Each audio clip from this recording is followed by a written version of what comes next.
Good evening, I'm Paula. AKANA. Laura Yamada is on assignment. New rules are being implemented to make our dams and reservoirs safer. But some say the cost of the regulations are too high. KITV4's Jill Kuromoto here with the story. Jill, what appears to be the main issue here? Well, Paula, those testifying at the public hearing earlier tonight say they don't want to see any loss of life in the future from a failed dam.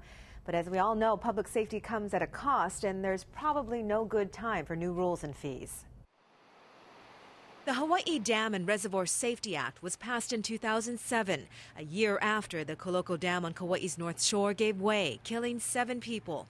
The changes are intended to clarify and provide guidance on the construction, alteration, or removal of dams and bring the regulations up to national standards. But those testifying at tonight's public hearing say the new rules need some work. I think the intention is good, and a lot of the technical requirements are also prudent. But some of the terms and requirements needs better definitions and clarifications. Of the 138 regulated dams in Hawaii, about 70% are privately owned. Howard Green is part owner of the WAHIAWA Reservoir and says what the state is now asking for is expensive and unattainable. It doesn't matter what improvements you make to it, you still won't be able to handle a 45-inch rain. And that is the standard that they're asking everybody to live up to. Although we recognize there's some cost implications, we're doing whatever we can to ensure that these rules can be implemented smoothly.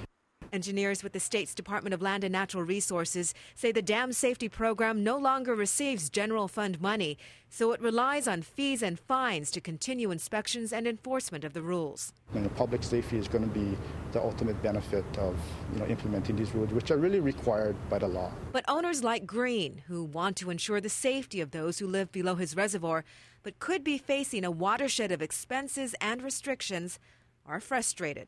The rules were terrible before, but this would make them even worse.